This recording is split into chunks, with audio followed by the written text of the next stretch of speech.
Happy Thursday, everyone, and welcome to Fantasy Football Today. DFS, it's Wild Card Weekend. It's Meg Shoup, it's Mike McClure, and Meg, this is different. We don't have 15 or 13 games to talk about. We just have 6. How you feeling today? Great. I love Wild Card Weekend, obviously my favorite of the postseason weekend. So I'm very, very excited. And you and I like playing short slates. This is a short slate, but then you can make it even shorter slates. So I'm really looking forward to this Wild Card Weekend. Absolutely. Mike McClure, this one's interesting because I feel like people, when they look at the contest, they're not exactly sure, like, do I play all of these contests? Like the 2-game slate, the 3-game for Saturday, Sunday, then there's the 6-game slate, then there's another 4-game slate. Mike, how are you playing this? I'm going to end up playing them all. I would say I would still default to the Sunday 3-game slate. It's at the standard start time that we've been used to, for the last 18 weeks, right? So for me, that's kind of the standard biggest slate of them all. But I will play the Saturday 2-game only. And what I am doing this year is I'm playing the full 6-game slate. Generally in the past, that has been a slate that's not been really kind of leaned into, but this year it looks like DraftKings has leaned into it pretty significantly. We have contests that look a lot more like a normal short slate. Like I'm excited about that. I think there's a lot of fun game theory elements in terms of having games that lock across 3 different days. What used to be fun in DFS was when they included the Sunday night game and you had that element of late swap on Sunday night. Now that's extremely magnified where you're talking about Saturday, Sunday, Sunday night, and Monday night. Like there's several different late swap possibilities that I think makes this big 6-game slate a lot of fun as well. Absolutely. I want to give a shout out to last week's FFT DFS contest winners. And the contest, by the way, is live. I set it up for the 3-game slate only, the Sunday slate, because I just couldn't pick every contest. So I just highlighted the day that had the most games. So that contest is live. It's in the YouTube chat. Hit the like button if you're in here, by the way. And it's also in the podcast and YouTube description. Last week's winner, Max40. Tebow 904, that name's familiar, came in second place. Respo 22, Barnhop 3 were 3 and 4, and then MJ O'Brien, that's a familiar name that I think has placed recently as well, came in 5th place. All right, I think we should just dive right into it, ladies and gentlemen. And what we're going to do is we're going to talk about our favorite picks, and we'll try to contextualize how we like the picks within slates, if you will. I don't know that we're going to do that we're not going to say that for every single player we like, but we're going to try to highlight, like, if we really like a player on that Saturday 2-game slate, we're probably going to try to mention that. Maybe we don't like them as much on, let's say, the 6-game slate, for example. But let's start, Meg, with the Rams and the Panthers. This one's interesting because, to me, if you're playing the 6-game slate, for example, I don't know that you're going to be as interested in this game as some other games. However, Matthew Stafford at 6,900, that's certainly appealing. Puka Nacua at 8,700, I mean, reasonably appealing. On the other side, you got Ted McMillan at a flat 6K.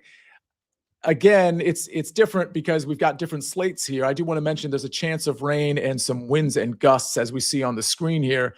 Meg, how in love are you with some of these players here? Well, like you said, contextualizing it per slate for the 2-game slate, I'm interested in Rams onslaughts. Definitely don't mind doing Stafford stacks. And I actually am even on the 2-game slate because Puka Nacua is going to be like 85% owned on the 2-game slate. I'm going to make a big stand.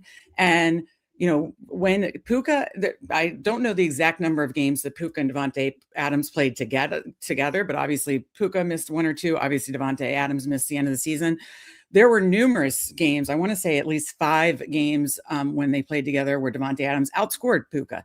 So I'm going to make a big stand that it could be spread around, but I'm going to take the price discount and the ownership discount, I believe, whether it's 2-game or 6-game slate, that Davante Adams' ownership is going to be about half of Puka's. Obviously, again, contextualize it for 6 versus 2 games, but I'm going to take that ownership discount and I'm going to go with Davante Adams and do big Rams onslaughts on the Saturday slate. On the on the 6-game slate, I'll probably just not really be too interested in this game. Maybe I do a one-off with Davante Adams, but I'm probably not going to do a lot with this game and focus on the Sunday games for the 6-game slate.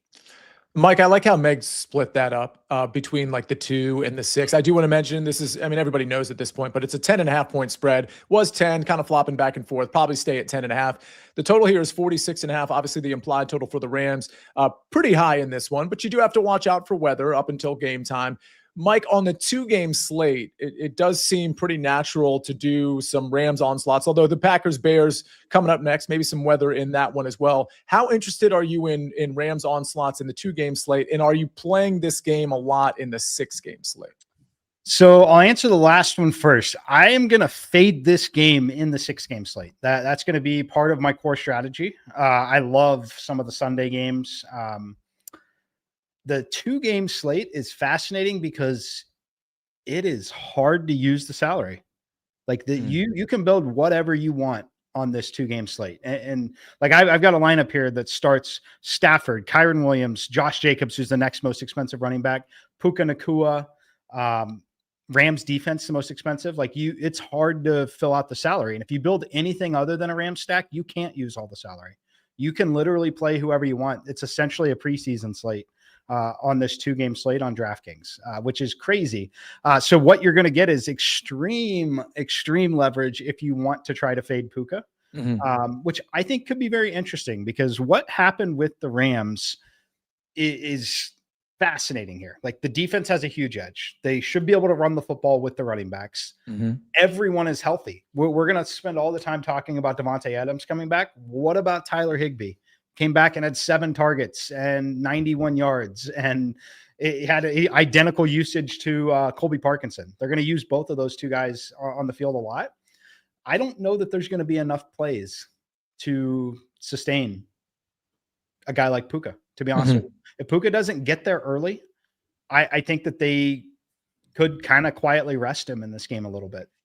I mean, yeah, Mike, I also think this running game could really get going against Carolina. So, I mean, I think Blake Corum, like, I'm not trying to get too cute on a 2-game slate, but I think Kyron and Blake Corum could each have, I mean, when you look at the projected rush attempts for each of these guys, Corum is in that 10 range and Kyron Williams is in that 14 to 15 range. And this is like a bottom 10, bottom 15, bottom 12 rush defense. I could see this being a lot of running and, you know, a lot of playing from the lead and a lot of like of that tight end usage. So, Mike, let me just lob this back to you on the 6-game slate. 2-game slate, it's hard to fade Puka, but I like your angle. Like that would be so different. But on the 6-game slate, I'm not super interested in playing Puka Nacua. How about you? Yeah, I'm not playing him on the 6-game slate. No, there's no doubt. I think he's fine and could be in the player pool and all that. I just think the pricing and the ownership's gonna really not make the return worth it. And I think there's a scenario where he doesn't have to do a whole lot. Like I number one, you put Davante back there and Higbee and Parkinson. Puka is not the first read in the red zone. You've got Kyron Williams in the backfield and we're throwing this ball to Davante Adams a lot of times. Right. So I think that there is a scenario where Puka has 6 catches, 85 yards, no touchdown. Like I think that is very likely. And that is probably needed on a 2-game slate still with the pricing the way it is. It's not winning you anything on the 6-game slate. Yeah. Meg, you had follow up there.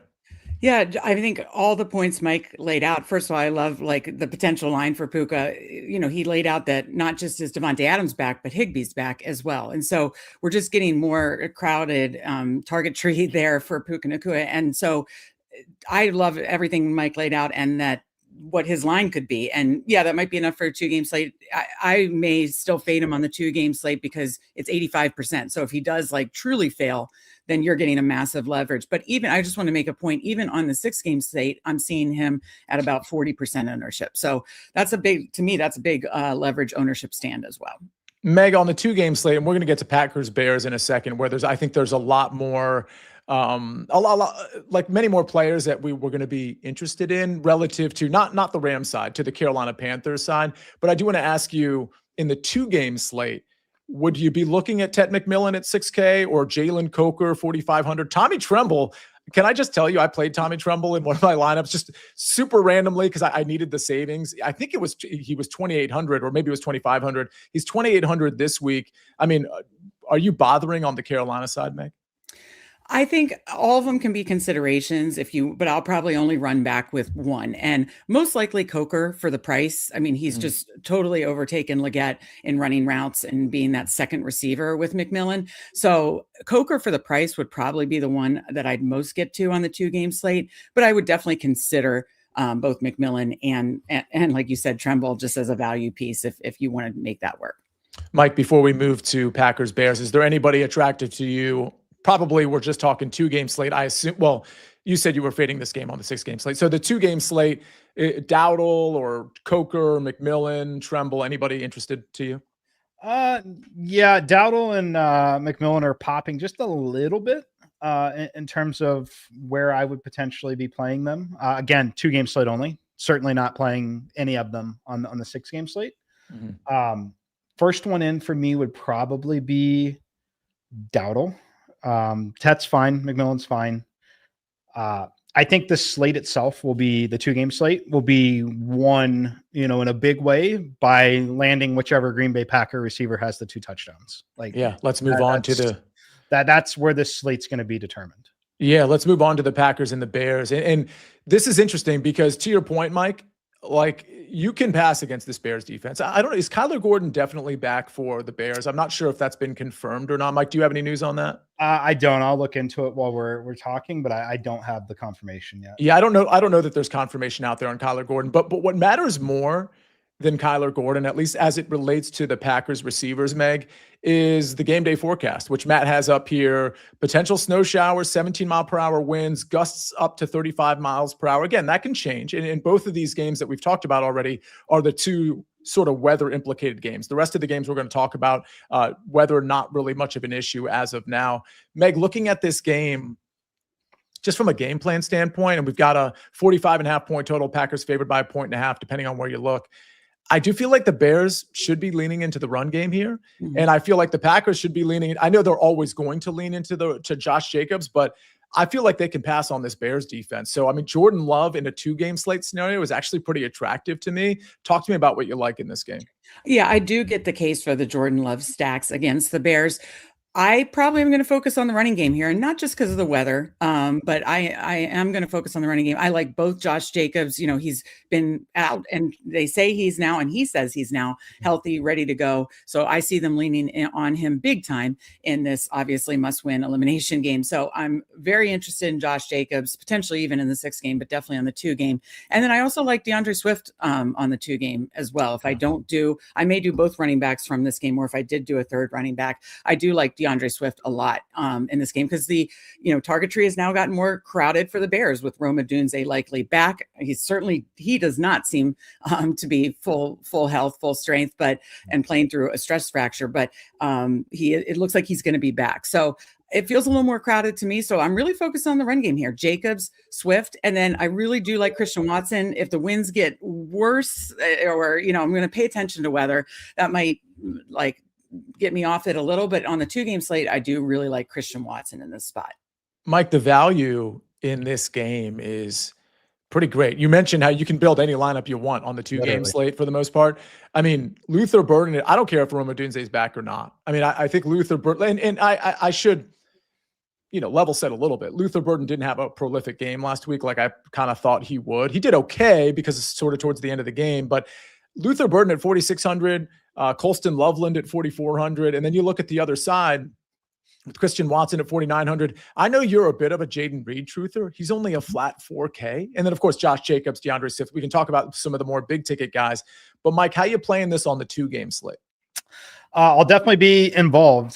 First piece in this game will be Jacobs for me. Part of the pricing and position. He's going to get some goal line touches. He's going to have heavy volume.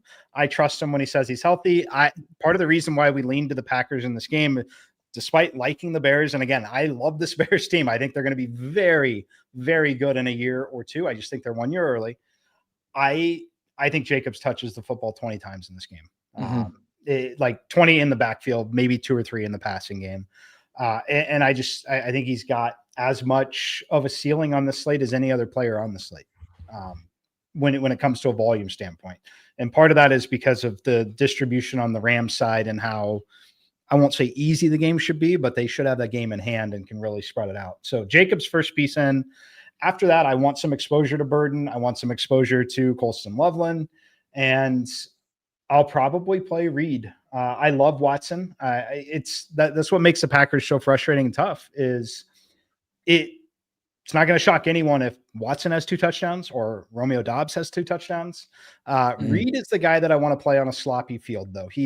We've all seen the upside that he possesses in terms of big playability. It's very likely to come on a short area pass or something in the running game, right? I just think he's got big playability, and at 4K, like he's got a ton of upside.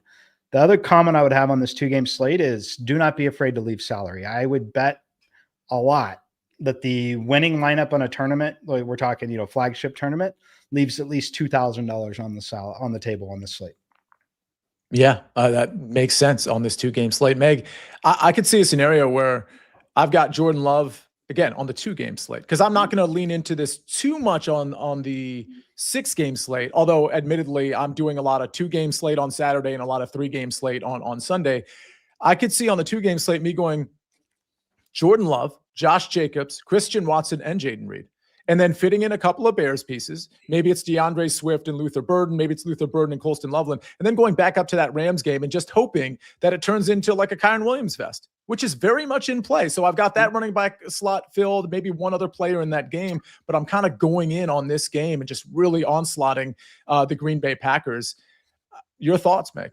I think that angle is a very, very viable, fun angle to play on this slate too. Because again, on these short slates, you really, just like a showdown lineup, you really are just telling a story. Okay, in between these 2 games, the scoring's running through this person or player or 2 on one game, and maybe it's a big passing game on this game. So I absolutely like playing that angle. I mean, the truth is, remember the Carolina game against the Bucs last week?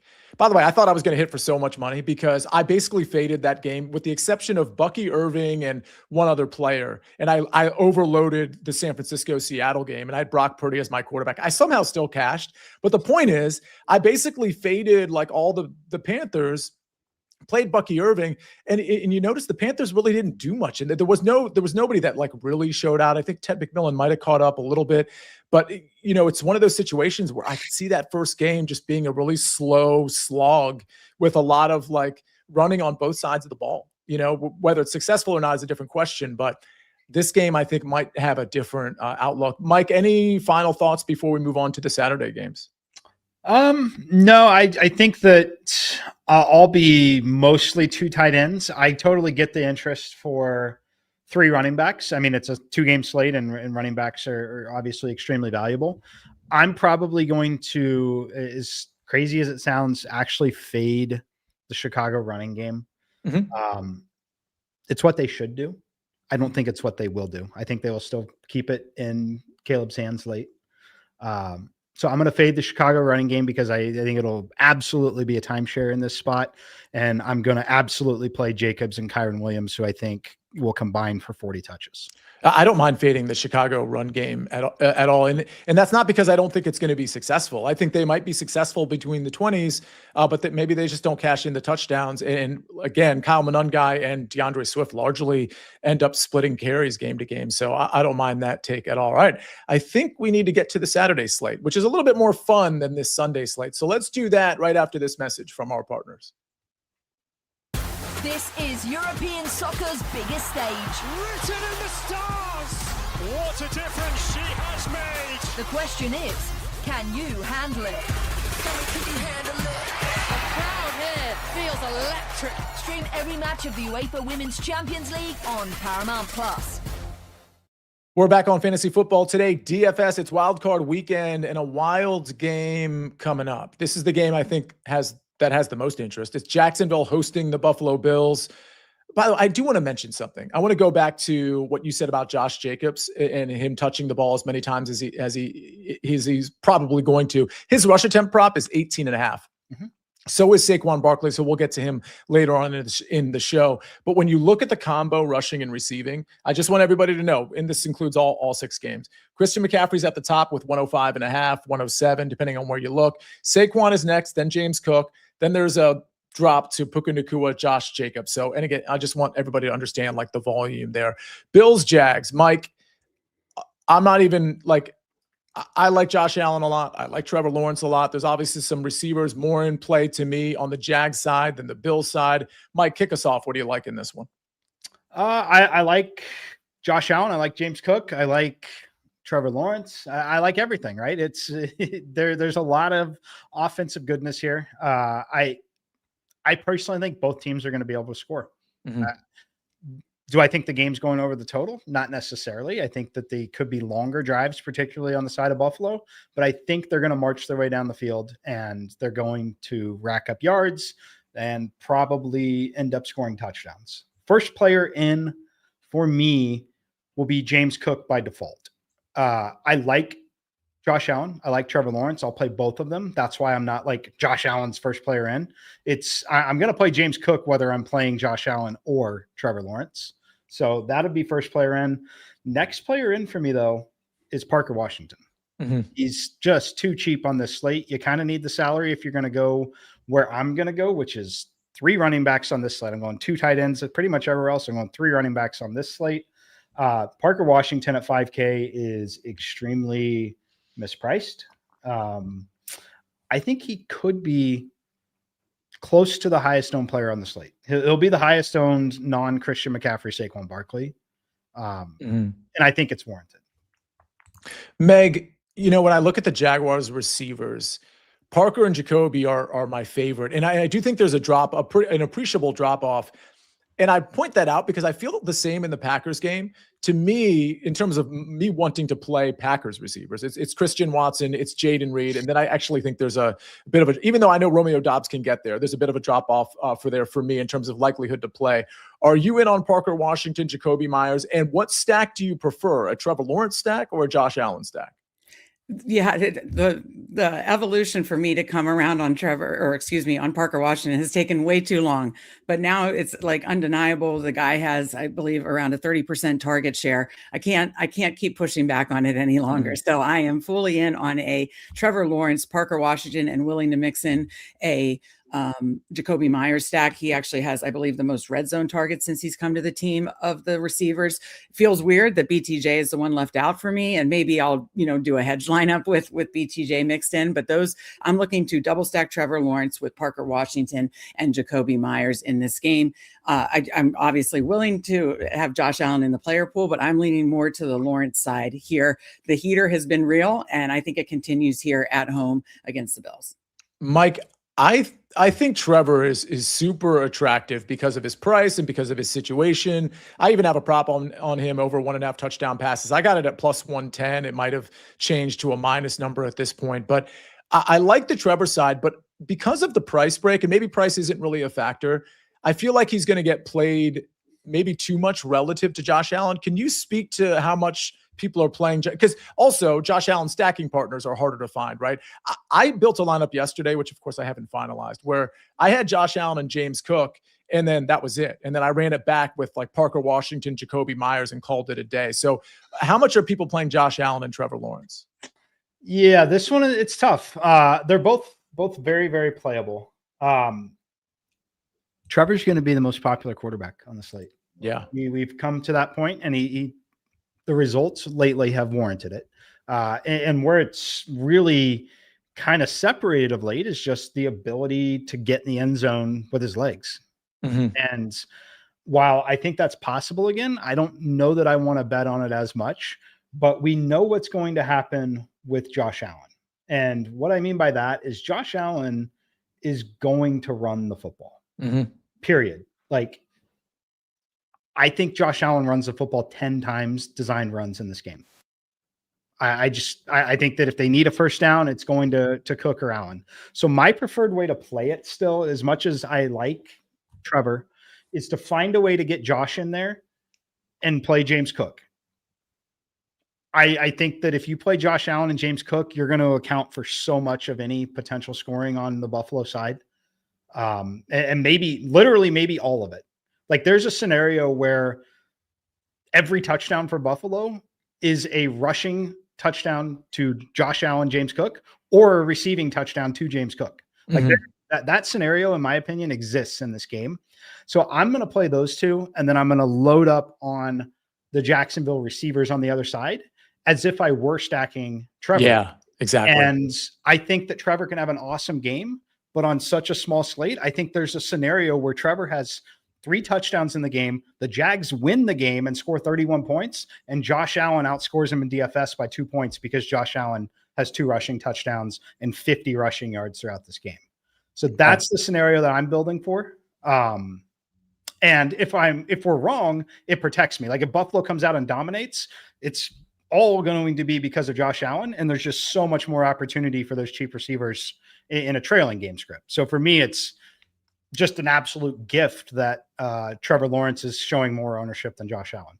Yeah, I like that as well. Meg, thoughts on, because we haven't mentioned Travis Etienne. We didn't mention Dalton Kincaid or Brenton Strange. I don't think it's a great matchup for Brenton Strange, by the way, against Buffalo. But I think Kincaid at 3,800 is pretty great value. We haven't seen enough of Kincaid to really justify that necessarily. But if you're picking stacking partners, that's a cheap one that you can get away with, even if he has like a lower type game. Your thoughts on playing Travis Etienne and any of the pass catchers for the Bills? Sure. In on ETN in the player pool. Don't know that he's going to be like the priority, but definitely have ETN in the player pool because they can get him involved in the passing game. Out on Brenton Strange because he does have a very difficult matchup. Out on the other Buffalo pass catchers, for me, my Josh Allen stacks will be with Dalton Kincaid. If I want to get really crazy, you could even go down to Dawson Knox. The tight ends have a great matchup against the Jaguars. We know the Jaguars, tough to run against. They are a pass funnel, but we know Buffalo likes to run the ball, either Allen or Cook. Sometimes I never understand why they sometimes don't get James Cook more involved in the passing game.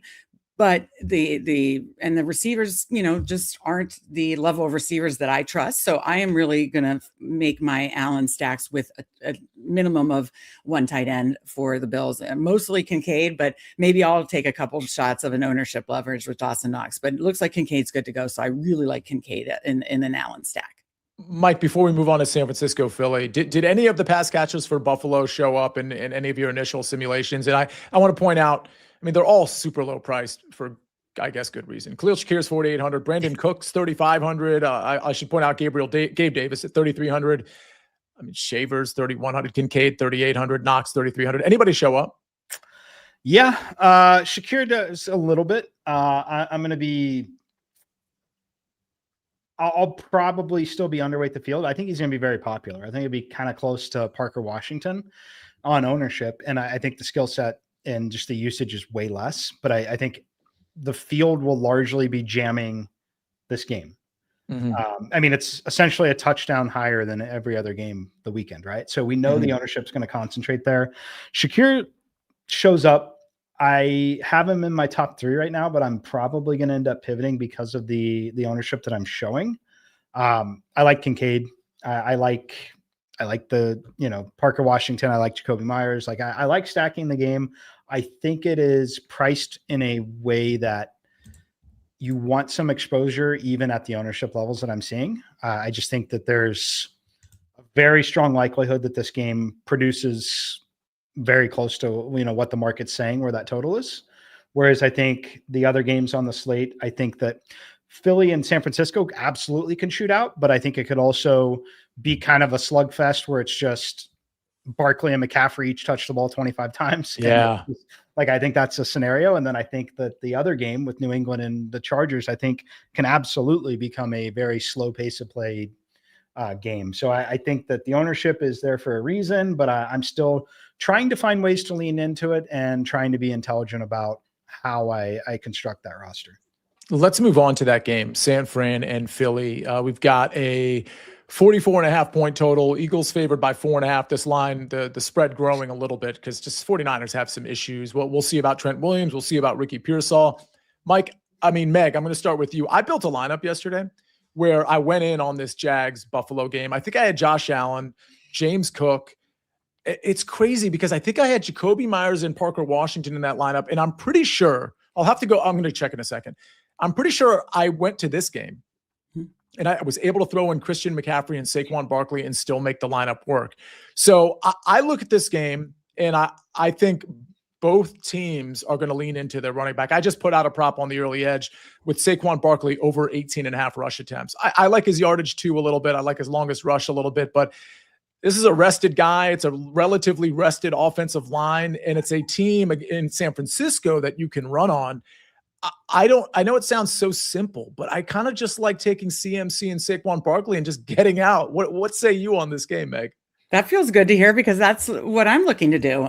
Pretty much, I really am leaning on the two absolutely stud workhorse running backs here in CMC and Barkley. We saw, on Black Friday, the Bears were able to run all over the Eagles. I know that's not common. I know CMC is not having the most efficient running season, but we know how he's used in the passing game too. And I think they're going to have to creatively use CMC in the passing game. So, and then I love your play on early edge for Barkley's attempts. I think they're going to lean heavily on him because we've seen what running backs have done to the 49ers, what both Seattle running backs just did to the 49ers. So I absolutely love both running backs in this game. The only other spot I'll probably go to this game is Dallas Goedert, like his matchup, like how they get him involved in the red zone. So those are my three main plays in this game. Mike, I did misspeak the lineup, and not that you can't do the James Cook lineup with CMC and Saquon and Josh Allen. I'm sure you can technically. The lineup I built, though, I'm not going to read out the whole lineup, but it had Saquon, Christian McCaffrey, Josh Allen, Jacoby Myers, Parker Washington, Dalton Kincaid. So that was sort of the stacking partner because in this lineup I couldn't afford James Cook. And then in my flex spot, I'm almost giving out the entire lineup. In my flex spot, I could only afford Ramondre Stevenson, which I didn't mind, frankly, because I think I think he's just a little undervalued in general. Mike, your thoughts on this game? Yeah, I think that most lineups and most of what you're going to play is going to be CMC and Barkley in the lineup. It's pretty easy to do. As you mentioned, I mean, I've got lineups here that I love that'll be locked in that are Josh Allen, James Cook, Christian McCaffrey, Saquon Barkley. Still has Dalton Kincaid in it. It's easy to do. And for that reason, I think you should at least be getting CMC and Barkley in. I would prioritize CMC over Barkley. I like them both, though. I'll be playing them both. What I found interesting, because usually we know that they're going to be the most popular players. Even at the projected ownership that I'm getting, I'm still getting more exposure than that number when I run my data. And that's always a strong indicator that I'm eating that chalk big time. Like I'm playing into it. I don't think that I would have a lineup this week that didn't have both CMC and Barkley in it. And that includes, because Kirk Schroyer is making an observation, we're talking in the context of a 3-game slate at the moment, but on the 6-game slate, that what you just said holds true. You're playing both of those guys? My plan is to play both of them on the 6-game slate. I can switch over here to this other tab, but there are other scenarios where I think you could mix in. The one guy that I think you could mix in if you needed to save a little salary would be Josh Jacobs. I think on the 6-game slate, from a volume standpoint, you can mix in Jacobs, but I do think on the 6-game slate, you want 3 running backs out of that group. I think you're talking, let me pull it up here real quick. It's Jacobs, McCaffrey, Cook, Barkley. I think you want 3 of those 4, but I think you could maybe extend it to Kyron Williams if you wanted to. You could fringe to me. But I will have 3 of the 4 between Jacobs, McCaffrey, Cook, and Barkley on the Sunday slate. Meg, before we move on to the next game. So if you're playing particularly the 3-game slate, I feel like if you wanted to get a little different, I don't know that I'd get different with Brock Purdy, especially if Pearsall is not healthy because we don't have a field stretcher. And of course, if Trent Williams isn't back, I feel like the upside for San Francisco is limited. And the only way they win this game and compete in this game is if they make it like the Seattle game, which is super low scoring and, long drives, and you just have to cash in on your opportunities, which of course San Francisco didn't do. And that's why they lost like they did. But I mean, Jennings, not interested in. I mean, Pearsall, again, I don't know that he's going to be fully healthy. Kittle, I feel like his upside is capped against an Eagles defense that's very good against the tight end. I think he's going to get a lot of catches, but from a DFS standpoint, I just don't know that the upside is there for him. However, Meg, Jalen Hurts stacks. I mean, if you're thinking, well, this San Francisco defense is pretty bad, and the Eagles can do whatever they want, and let's just say Robert Saleh decides we're loading the box, we're going to make Jalen Hurts beat us. Well, he probably could in that instance. So, I mean, are you interested at all in getting a little different, maybe on a 3-game slate with a Hurts double stack situation? No, but that's because I'm going to be playing 5 lineups, limited lineups. So if you're, maxing or anything like that, I totally get the case for it. You can totally attack this 49ers defense, but I just don't trust the offensive coordinator. I don't trust, honestly, Hurts with this offensive coordinator. So I just have not been impressed overall with the creativity on offense. And there's been too many stinker games from Hurts, even in good spots. So I'm not going to get there. And I'm out, but I get the case for it if you're running a lot of lineups for Sunday. Mike, any thoughts on the stack for some sort of double or onslaught stack? And I say that, I mean, it's hard to get away from the Josh Allen or Trevor stacks. I don't think it's super hard to get away from Drake May or Justin Herbert stacks, which we'll get to, especially with the diversified portfolio of pass catchers in that specific night game. We know with Jalen Hurts, he's passing to one of 3 guys, mostly like one of 2 guys really at the receiver position. Any thoughts on the Jalen Hurts stack? Yes, I love the Jalen Hurts stack for a couple reasons. Number one, all the Jalen Hurts ownership is going to Trevor Lawrence. Like Trevor Lawrence, he's $200 cheaper. He's in that game. Like it's gone. You're either playing Josh Allen over Trevor Lawrence. Like that's what everyone's doing. So the Josh Allen lineup that I built that I really like, I'm going to have that exact same lineup almost. And I'm going to trade Josh Allen and Dalton Kincaid for Jalen Hurts and Dallas Goedert. And then I'm going to upgrade my third receiver that's a cheap punt receiver and run everything else the same. So I'm still going to run Cook, still going to run McCaffrey, still going to run Barkley, and just going to run Hurts, Barkley, and Goddard. And, you're obviously vulnerable to big A.J. Brown plays and things like that. But I don't think that, I think that there's a scenario here where Hurts, if he does run and have maybe they bring the tush push back in the playoff, where they stopped running it for a little bit. I think there's a scenario where Jalen Hurts can get close to Josh Allen. And I think there's a scenario where he outscores Trevor Lawrence. Yeah, I certainly think that even with the team scoring only 21 points. Like I don't think they have to go score 35 for Hurts to get there. Right. Yeah. And again, it's just an ownership game to some degree as well with, like you said, why are people going to pay the 6,300 for Hurts when they can just look at that high total in the Jacksonville game and take Trevor Lawrence at 6,100? Yeah. All right, let's move on to Chargers and the Patriots. This one, another pretty high total, 46.5. I mean, relatively high, minus 3.5. The Patriots are favored by 3.5 points here. Keep an eye on Omari and Hampton, where it's Thursday morning. I don't know that we're going to have practice stuff out in LA right now, but Omari and Hampton did not practice on Wednesday, so it could be the Kamani Vidal show for all we know, but I expect Hampton to play. Trevion Henderson, Ramondre Stevenson, probably big parts of this game. Drake Mays, 6,800. Mike, I'll start with you. I don't have a ton of interest in this game on the 6 or the 3-game slate. How about you? Chargers defense is drastically mispriced, 2,200. It's kind of required to make the Josh Allen, James Cook, Saquon Barkley, Christian McCaffrey lineups work properly.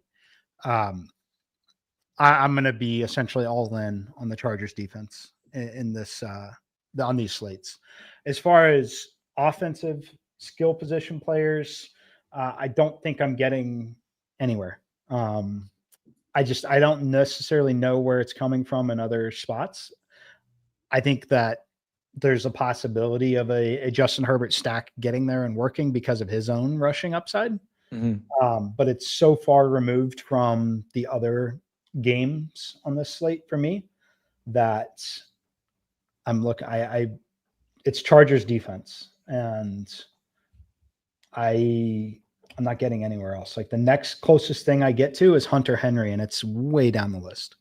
Meg, I mentioned, I know you're kind of a Hunter Henry truther, so I'm curious where you're at on that. I mentioned that I had Ramondre in a lineup, and it was just really to make that lineup work. And I may even go back and change it and just put a receiver in that position. That's just where I ended up going.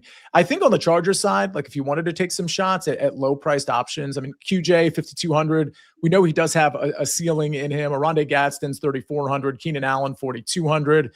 I don't know that anybody's going to be wanting to pay for Ladd McConkey at 5,700. I do want to mention Vidal is 4,700 if you end up going. If Omari and Hampton's out, I think it's obviously an interesting play. Meg, what do you like in this game, if anything? Yeah, I don't know that I'll get to a ton in this game. Maybe some spot plays like Stephon Diggs is looking to be pretty low ownership compared to on the 6-game slate and even on the 2-game slate. So don't mind some spot plays there. I don't mind like a Drake May stack. Both these quarterbacks, like you said, could get there with their legs. And then both are on the 6-game slate are only like 8% owned. So it's interesting to me, but I do like the Patriots side more in this game. So I'm willing to do some Drake May, Stephon Diggs, Hunter Henry stacks. I do have that in my player pool. And then I don't mind picking one or the other of the Patriots running backs and playing it from that angle as well, either on the 2-game slate or the 6-game slate. So those are kind of the two. I don't have a ton of interest on the Chargers side. That could change, like you said, with the Vidal news, if he becomes really cheap option, but Patriots can be a tough run defense. So I likely will be more on the Patriots side here. Mike, on the 3-game slate, I mean, I don't see this happening, but we do have to acknowledge how efficient Drake May has been. And he reminds me of Josh Allen in the following way, that like we don't really have a perfect stacking partner. Of course, Stephon Diggs is like the best stacking partner, but Drake May's the kind of guy that could throw a touchdown to his running back, one to maybe Diggs, one to Booty, one to, Demario Douglas or Chisholm or Kyle Williams, and then Hunter Henry gets one too, or even Austin Hooper. Like, is there a scenario if you just wanted to get different?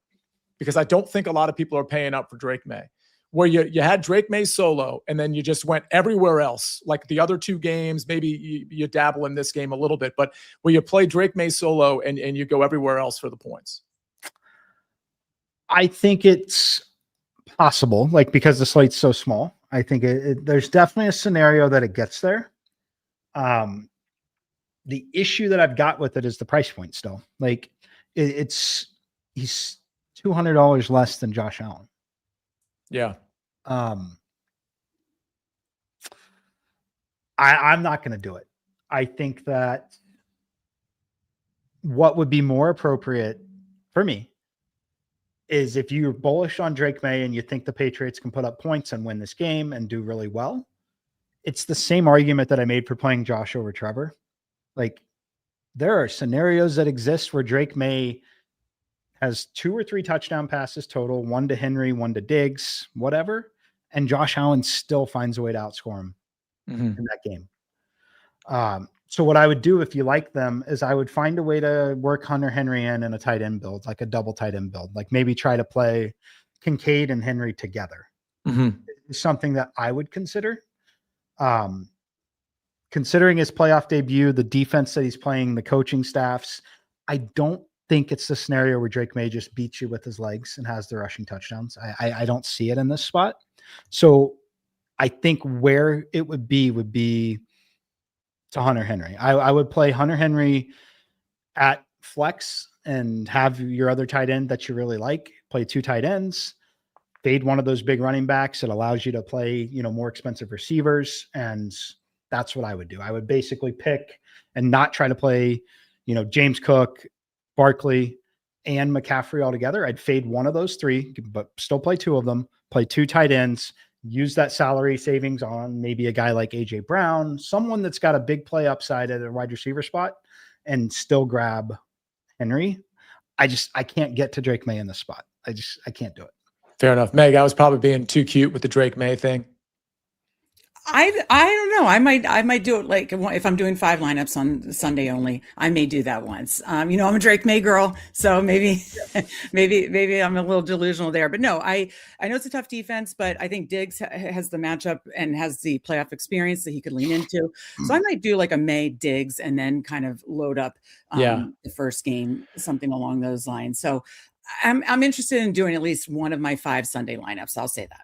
I mean, you want to talk about like double or triple leverage on the field, like, because that Chargers defense is such an obvious and easy click, which I'm going to be making too. So if you got to the Drake May and it worked out for you and you faded the Chargers defense along the way, and you're effectively fading some of the other quarterbacks along the way, again, we're talking about ceiling scenarios for Drake May and not the other quarterbacks. But if that were to happen, your lineup would be a lot different than everybody else, even if you included the Saquons and the CMCs and the James Cooks of the world. So just something maybe to consider if you wanted to get different. All right. I want to get different with the Houston Texans and the Pittsburgh Steelers. By the way, John Harbaugh just got let go. We very well could have been the Baltimore Ravens and the Houston Texans, but it's not, because a kicker missed a kick and because Kyle Hamilton got hit by his own player and got a concussion. I mean, it's just crazy, the sliding door scenarios that lead to firings. And we could go back with the Ravens to some crazy fumbles and failed catches and things of that nature.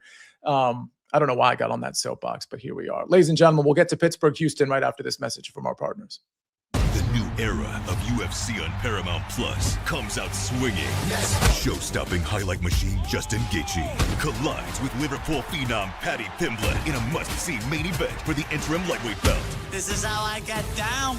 And Hall of Famer Amanda Nunes returns. She's the best ever. To take on bantamweight champion Kayla Harrison in the biggest women's title fight of all time.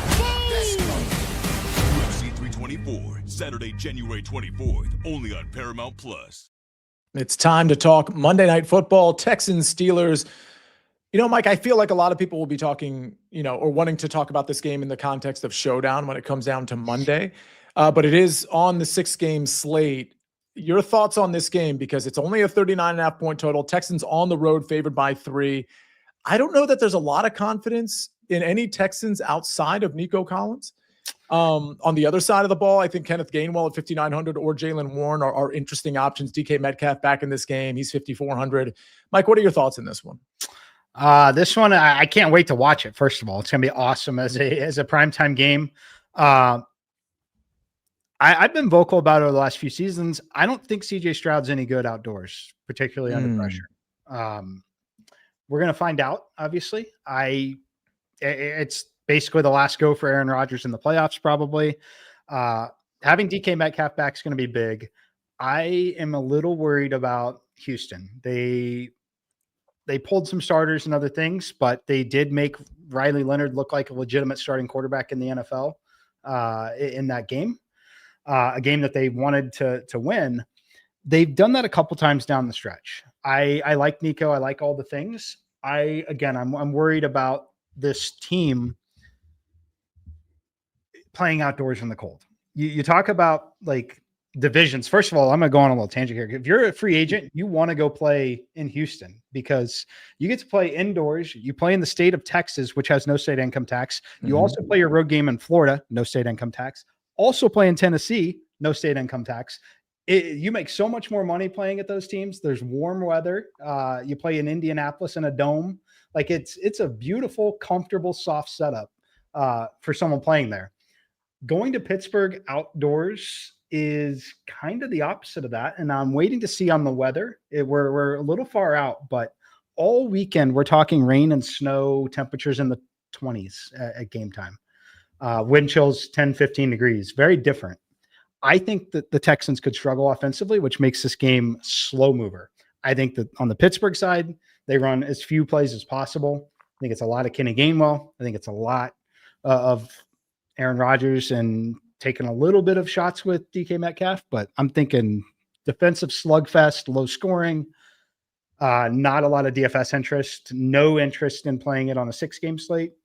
From a showdown perspective, I will be on Aaron Rodgers stacks in the showdown. Aaron Rodgers only 4,800 meg. I look at this game, sizing up the other 5 games that we talked about.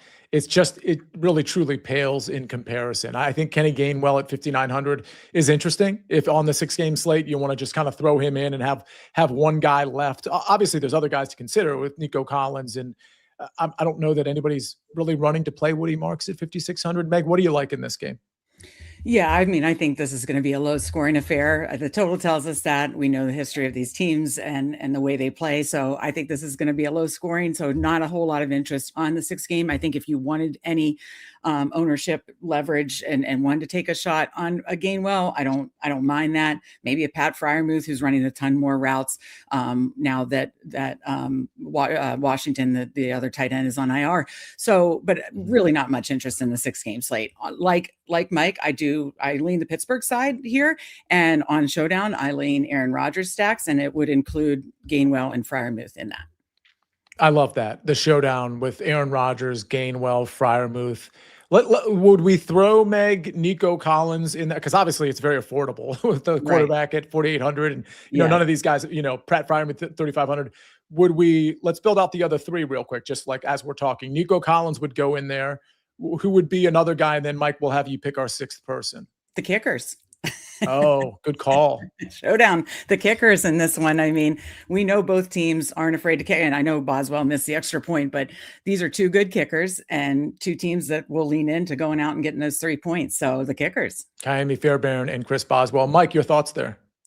Yeah, I think the kickers could be interesting. I need to check the weather closer to game time to see. It's going to likely be cold. We'll see if the field's wet or not. We're just so far out, and there's so much in the area. Like it's definitely going to rain and snow over the next 4 days. The question is it all in and out before the game, or is it there on game day?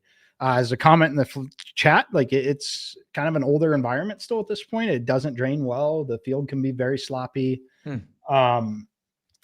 But yeah, the kickers, I mean, on the Boswell side, we know they have a ton of confidence there. I would be more inclined to lean to the guy that's used to kicking outdoors in these conditions and less inclined to back the kicker that's kicked in domes.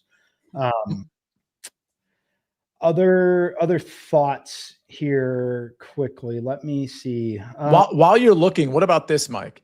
Rodgers, Gainwell, Warren. And by the way, the Texans have been a little bit more vulnerable than people thought to the running game in general over the last few weeks. Rodgers, Gainwell, Warren, Freiermuth, Nico Collins, and Chris Boswell. So basically it's a 5-1.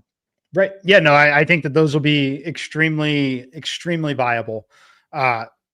Pieces that I would consider on the Texans side as well, though, is I would still consider Dalton Schultz. I think that he may be a necessity. I think that the conditions and the timing with the Pittsburgh pass rush, which I think will be up for this game, is going to make some of the big playability to Nico a little difficult.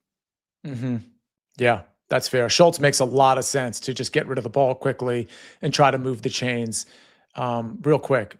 Pat Freiermuth, he's the obvious first touchdown scorer, right, Meg? Oh, I like that. We have to bet that, right? Yeah, I have to bet that. I'm in on that. All right. Okay. So we just covered the 6 games. I don't know if we have any lingering questions in the chat. Hopefully everybody in the chat, you've hit the like button. If you haven't already reviewed the show, Fantasy Football Today, DFS, please give it a review. I got to say, this year has been, we're still going to go through the playoffs, but I'm just like making a comment here. This has been a great year. And it's a lot due to, like, Matt is like with the graphics, it's been so like leveled up. It's just great stuff. So if you have a chance, take 5 seconds. It might only take 5 seconds to hit 5 stars, review the pod on Apple or Spotify, maybe say a couple of comments. Meg, any closing thoughts on this slate? No, I think we covered it really well game by game and kind of what we're doing on the 6 game versus the 2 and 3 game. I probably personally will do more of the 2 and 3 game versus the 6 game, but I think we covered it really well. And I'm really, really excited for Wild Card Weekend.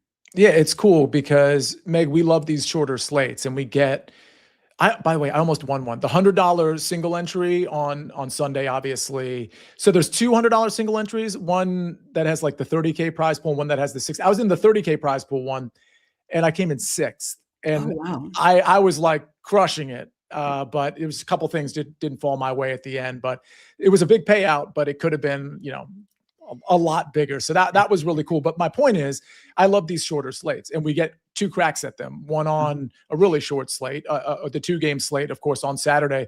But that 3-game slate is right in our wheelhouse, in that afternoon slate, typical afternoon slate wheelhouse. So usually it's a 4-game slate, but 3 games kind of the same. I hope we kind of went through all of these games to set you up to how to play successfully, how to play a shorter slate. Mike, any closing thoughts? You did mention late swap. Yeah.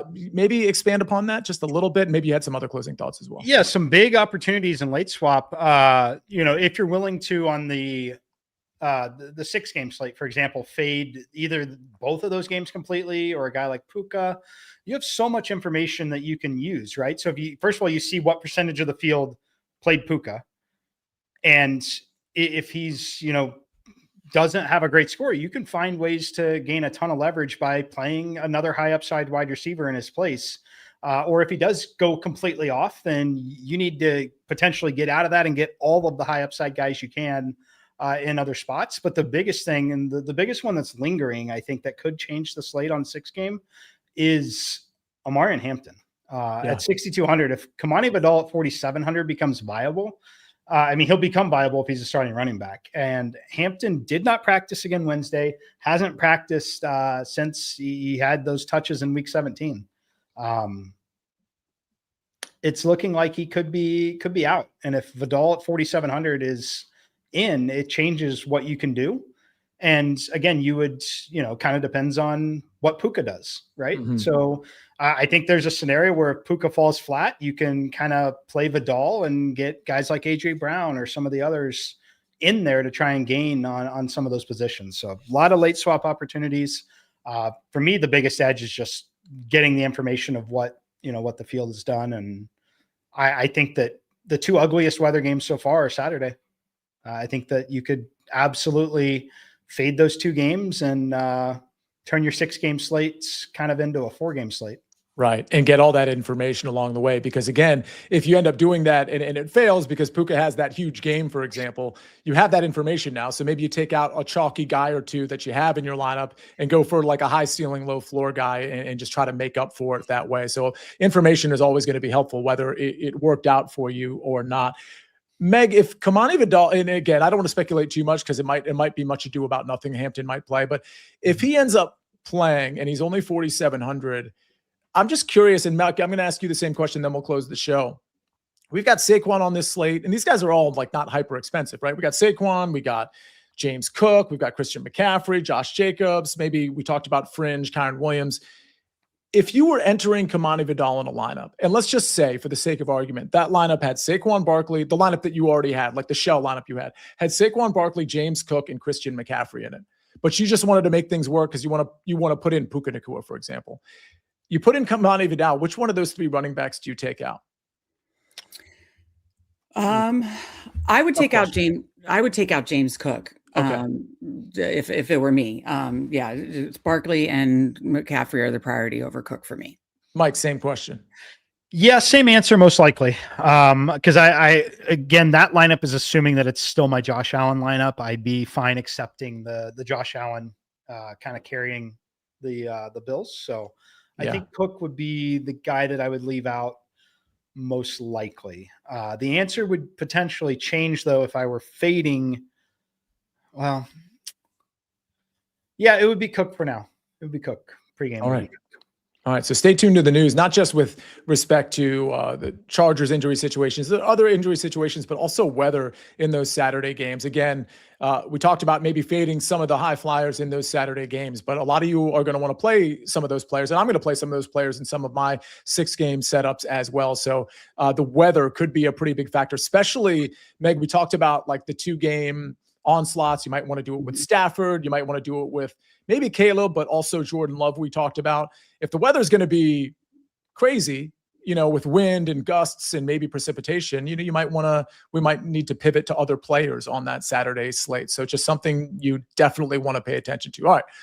I'm going to pay attention to getting us out of here. Meg, Mike, what a great show. 6 games. We still went an hour. We're just, I never know how long we're going to go, but it ends up being an hour, even if we're covering 2 games or 15 games.